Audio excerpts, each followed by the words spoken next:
All right, we're working on our foldable. I attached a picture right at the beginning to show how to fold it and cut the flaps.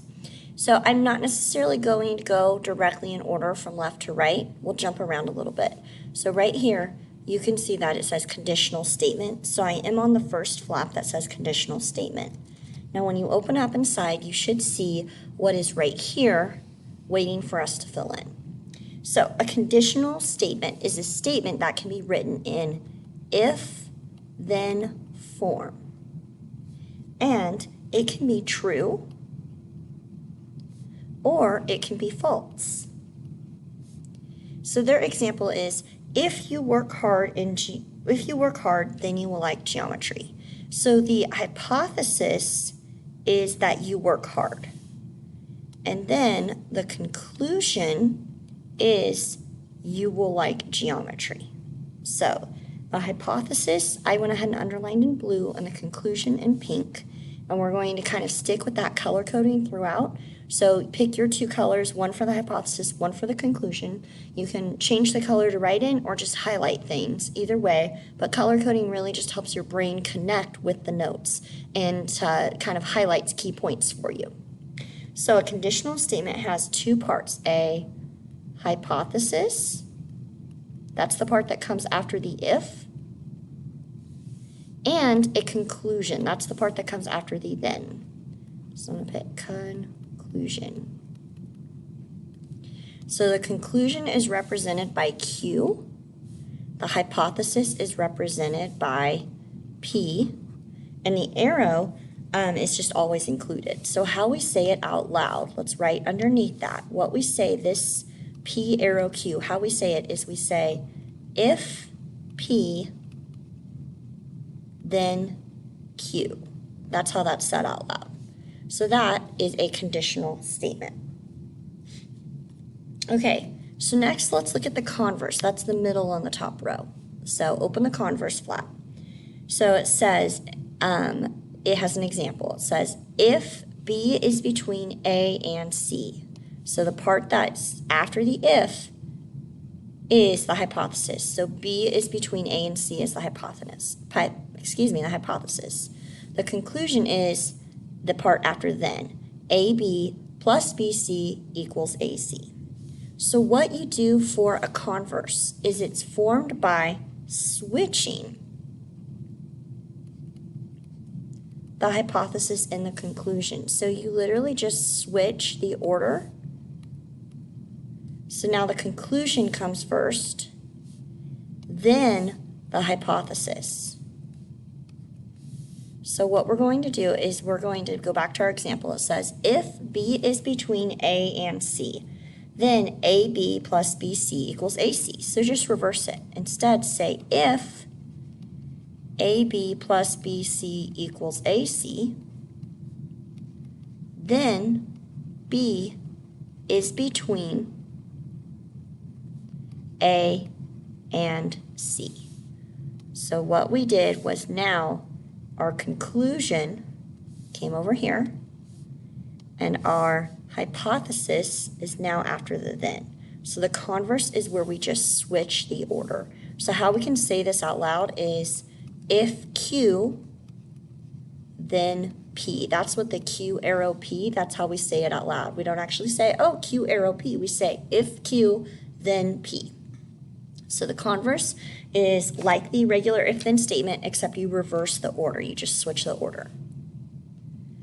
Okay, let's do negation. This is on the bottom row, the middle flap. So this little squiggly symbol right here, I'm going to highlight it. This means not. So how we would say this out loud is we would say not P. So the little squiggly means not. So our example is, it is raining. So if you negate that, the negation is, it is not raining. All right. So that would be how you negate it. So the negation is just making it not happen.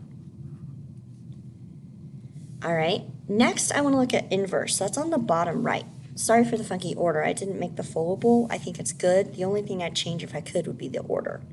So it is formed by negating both the hypothesis and the conclusion.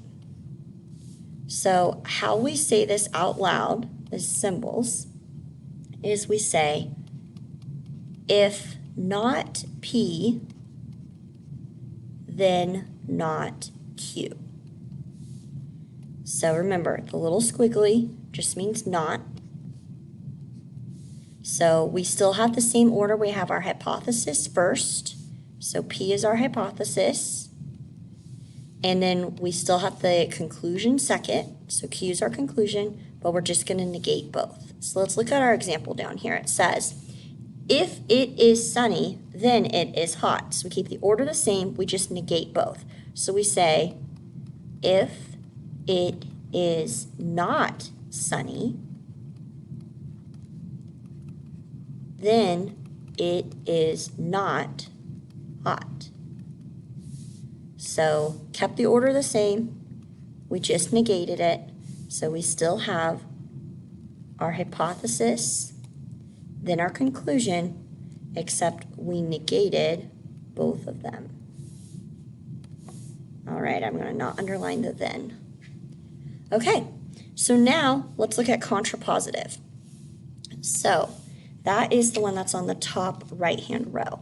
So what you do is you switch and negate. So it's formed by switching and negating the hypothesis and the conclusion. So this is read, if not Q, then not P. So you're taking the conclusion and writing it first with a negation. Then you're also, the second part is the hypothesis with a negation. Let me switch color here. All right, so let's do our example. It says, if two angles are vertical angles, then they are congruent. So we switch the order and negate it. So first we're going to start with they are congruent, but it needs negated. So we're going to say, if two, I'm using the symbol for angles just for room. And so if two angles are not congruent, then they are not vertical angles. So we negated both, and we did switch the order. So now the hypothesis is down here after the then, and the conclusion is now after the if. So switch and negate. And honestly, I don't have these memorized. I refer back to my Foldable every time. I get better at it, but then every year I have to refresh myself. So it's something that we're going to refer back into our notebook, to our Foldable, quite a bit. Our last but not least is equivalent statements. So basically, equivalent statements are two statements that are either both true or both false. So there's two sets of equivalent statements. A conditional statement, like your if-then statement, and its contrapositive are equivalent. Either they're both true or both false. And then the converse and the inverse are also equivalent statements, meaning the converse and inverse are either both true or they're both false. Okay, so that's our Foldable. So just a picture of how I put it in my notebook. Here's my interactive notebook. I'm currently on page 16. I titled it up at the top, Conditional Statements. Here's my Foldable glued in at the top. And then this right here, this is something we're going to fill in with our 2.1 video notes, which we'll watch just after this video. And then, of course, my page is numbered. And I've gone back and written conditional statement, the title, on my table of contents next to my correct page. So in my case, I'm on page 16.